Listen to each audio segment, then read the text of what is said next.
اللہ تعالیٰ فرماتے ہیں، اور اس تقریر کے شروع میں میں نے قرآن مجید کی ایک آیت کی تلاوت کی تھی، سورہ عنکبوت سورہ نمبر 29 آیت نمبر 45 میں، جہاں اللہ تعالیٰ فرماتے اتلو ما اوحی الیک من الکتاب واقم الصلاۃ ان الصلاۃ تنہی عن الفحشاء والمنکر۔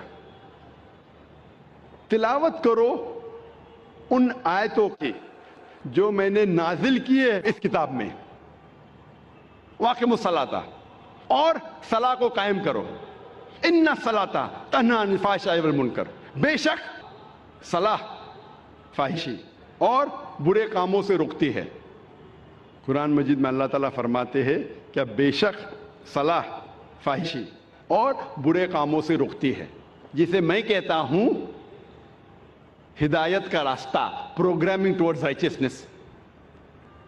صلاح دا پروگرامنگ ٹورڈز رائچسنس، صلاح رہنمائی اور ہدایت کا راستہ۔ صلاح ہمیں پروگرام کرتی ہے صحیح راستے کی طرف، اور ہم جانتے ہیں کہ سورہ فاتحہ کے بعد ہم قرآن مجید کی چند آیتوں کی تلاوت کرتے ہیں۔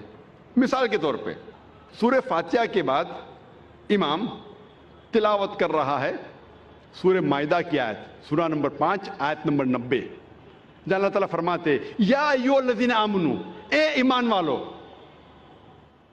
انما الخمر والمیسر، بے شک شراب اور جوا، والانصاب والازلام، بت پرستی اور پھانسے پھینکنا، رجس من عمل الشیطان، یہ شیطان کے ہتھ کنڈے ہیں، فاجتنبوہ لعلکم تفلحون، ان ہتھ کنڈوں سے دور رہو تاکہ تم فلاح پاؤ۔ یہاں صلاح میں ہمیں ہدایت مل رہی ہے کہ شراب مت پیو، جوا مت کھیلو، بت پرستی مت کرو، پھانسے مت پھینکو، یہ شیطان کے ہتھ کنڈے ہیں، ان سے دور رہو تاکہ آپ فلاح پاؤ۔ اللہ ہمیں ہدایت دے رہا ہے صلاح میں۔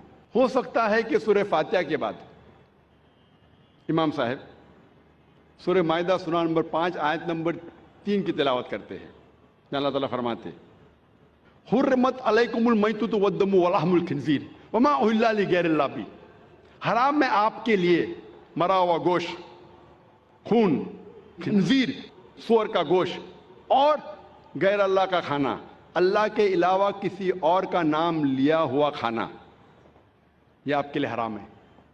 یہاں ہمیں ہدایت مل رہی ہے کہ مرا ہوا گوشت، خون، خنزیر، غیر اللہ کا کھانا آپ کے لیے حرام ہے۔ ہو سکتا ہے کہ سورہ فاتحہ کے بعد امام صاحب تلاوت کرتے ہیں سورہ بقرہ سورہ نمبر 2 آیت نمبر 188 کی آیت، جہاں اللہ تعالیٰ فرماتے ہیں کہ اپنے پیسے کا استعمال مت کرو جج کو رشوت دینے کے لیے۔ جو حاکم ہے، جو جج ہے، اس کو رشوت دینے کے لیے پیسے مت استعمال کرو تاکہ آپ دوسرے کا مال ہڑپ کر سکو۔ یہاں ہدایت مل رہی ہے کہ رشوت دینا حرام ہے۔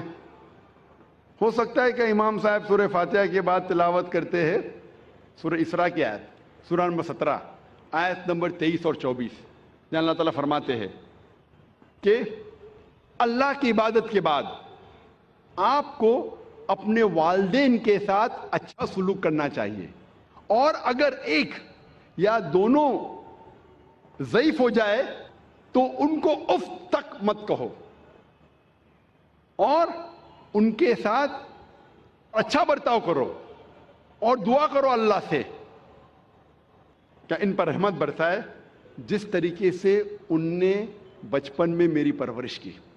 یہاں ہدایت مل رہی ہے ہمیں اللہ سے کہ اللہ کے عبادت کے بعد ہمیں ہمارے والدین کی عزت کرنا چاہیے، اور اگر دونوں میں سے ایک یا دونوں ضعیف ہو جائے تو ان کو اف تک مت کہو، کیونکہ اللہ سبحانہ و تعالی ہمارا خالق ہے، اور وہ جانتا ہے کہ انسان ضعیف ہونے کے بعد ایسے حرکت کرتا ہے جس سے ہو سکتا ہے کہ عام انسان چڑھ جائے۔ تو اللہ تعالیٰ کہتے ہیں کہ آپ کے والدین اگر ایک یا دونوں ضعیف ہو جائے اف تک مت کہو، اور ان کے ساتھ اچھا برتاؤ کرو، اور اچھائی سے پیش آؤ، اور دعا کرو اللہ سے کہ ان پر رحمت برسائے کیونکہ ان نے میری بچپن میں پرورش کی۔ اسی لیے میں کہتا ہوں کہ صلاح رہنمائی اور ہدایت کا راستہ ہے۔ ہمیں صلاح میں ہدایت ملتی ہے. It is programming toward رائچسنس. جیسے میں نے کہا تھا کہ جب بھی پروگرامنگ کا لفظ سنتے ہیں فوراً ہمارے ذہن میں آ جاتا ہے کمپیوٹر. لیکن کمپیوٹر کو ایک بار پروگرام آپ کر لیں یہ کافی ہے, اس کے بعد فکر کرنے کی ضرورت نہیں, کیونکہ کمپیوٹر کے پاس اپنی خود کی خواہش نہیں ہے. جو ہم پروگرام کرتے ہیں وہی جواب دیں گا. لیکن میں نے کہا تھا اگر آپ مجھے اجازت دیں گے کہ انسان کو کمپیوٹر کہوں یا مشین کہوں, تو یہ دنیا کا سب سے بہترین کمپیوٹر ہے. اس کمپیوٹر کے پاس خود کی خواہش ہے, اسی لیے ایک بار پروگرامنگ کرنا کافی نہیں ہے, یہ اپنے آپ بھٹک سکتا ہے. کمپیوٹر کو ایک بار پروگرام کرو خلاص, وہ ویسا ہی چلے گا جیسا آپ نے پروگرام کیا. لیکن انسان کے پاس خود کی خواہش ہے, فری ول. وہ آپ کی بات مان بھی سکتا ہے, آپ کے خلاف بھی جا سکتا ہے. اللہ کی بات بھی مان سکتا ہے, اللہ کے خلاف بھی جا سکتا ہے. تو ضروری ہے کہ ایک بار پروگرامنگ کافی نہیں ہے. اور اس کے علاوہ ہو سکتا ہے کبھی کبھی کمپیوٹر میں وائرس لگ جاتا ہے. اگر کمپیوٹر میں وائرس لگ گیا پھر ضروری ہے کہ ہمیں پھر سے پروگرامنگ کرنی پڑیں گی.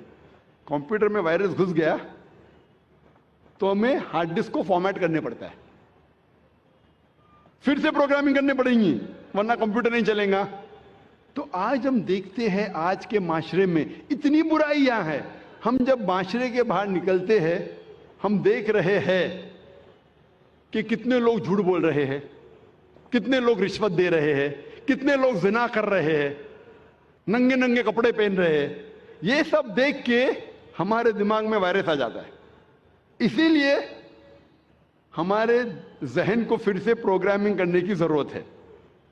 جس طریقے سے ڈاکٹر کہتا ہے کہ اچھی صحت کے لیے کم از کم 3 بار آپ کو کھانا کھانا چاہیے, اسی طرح اچھی روح کے لیے ہمارا خالق اللہ سبحانہ تعالیٰ کہتا ہے کہ کم از کم آپ کو پروگرامنگ کرنا پڑے گا 5 بار دن میں.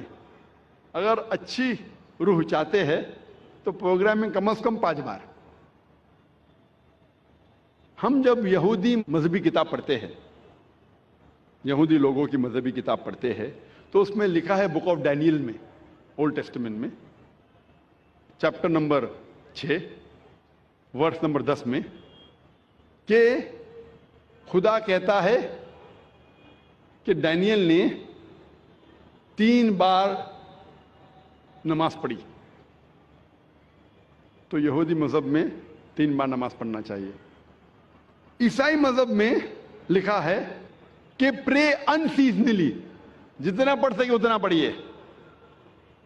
لیکن قرآن مجید میں اللہ سبحانہ و تعالی ہمیں حکم دیتے ہیں کہ روز کم از کم دن میں 5 بار آپ کو صلاح پڑھنی چاہیے, صلاح قائم کرنا چاہیے, نماز پڑھنی چاہیے.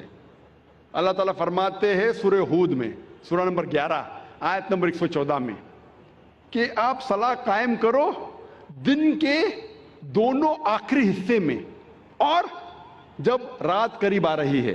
اس کا مطلب ہے کہ دن کے دونوں آخری حصے میں, مطلب ایک آخری حصہ ہے فجر جب دن شروع ہوتا ہے, اور دوسرا حصہ ہے عصر جب دن ختم ہونے آتا ہے. اور کہا گیا ہے کہ جب رات نزدیک آ رہی, مطلب مغرب صلاح. تو اس آیت میں اللہ تعالیٰ ہدایت دے رہے کہ 3 بار نماز پڑھو, فجر, عصر, مغرب. اللہ تعالیٰ فرماتے سورہ اسراء میں سورہ نمبر 17 آیت نمبر 78 میں کہ نماز قائم کرو فجر کی, صبح کی, اور جب سورج اونچائی سے اترنے لگتا ہے اور رات کے حصے میں. یہاں اللہ تعالیٰ ہمیں کہہ رہے 3 بار نماز پڑھو. ایک ہے فجر, تو پھر سے دہرایا گیا ہے, جو سورہ ہود میں بھی کہا گیا تھا. اور سورج جب سب سے اونچے حصے پہ ہے, ایٹ دا پینیکل, جب اترنے لگتا ہے, یہ وقت ظہر کا, اور رات کے حصے میں یہ عشاء کا. تو یہ دونوں آیتوں سے ظاہر ہوتا ہے کہ ہمیں کم از کم نماز 5 بار پڑھنی چاہیے. اور کئی آیتوں میں اللہ تعالیٰ ذکر کرتے نماز پڑھنے کے بارے میں. مثال کے طور پہ سورہ طہ سورہ نمبر 20 آیت نمبر 130 میں, اور سورہ روم سورہ نمبر 30 آیت نمبر 17-18 میں. ہر مسلم کو کم از کم 5 بار صلاح قائم کرنی چاہیے. ایک فجر, جب دن شروع ہوتا ہے, جب رات میں آپ کو سفیدی نظر آتی ہے, اس وقت سے لے کے سورج نکلنے کے پہلے تک. پھر ظہر کا وقت, سورج سب سے اونچائی پہ رہتا ہے جب اترنے لگتا ہے, اور ظہر اور عصر کے بیچ, یا جب آپ کی پرچھائی دگنی ہو جاتی ہے. تیسری صلاح ہے عصر, ظہر کے وقت کے بعد سے شروع ہوتی ہے اور سورج ڈھلنے سے پہلے. چوتھی صلاح ہے مغرب کی, سورج ڈھلنے کے بعد سے شروع ہوتی ہے اور آسمان میں لالے ختم ہونے سے پہلے. اور آخری صلاح ہے عشاء کی, جو مغرب صلاح کے بعد سے لے کے نصف اللیل تک, رات کے آدھے حصے. یہ 5 وقت کی صلاح ہر مسلمان کے لیے فرض ہے. اگر 5 وقت کی صلاح آپ پڑھیں گے اور 5 وقت آپ کا ذہن پروگرام ہو جائے گا, تو انشاءاللہ آپ برے کام سے دور رہیں گے, آپ کو ہدایت ملے گی, آپ کو رہنمائی ملے گی.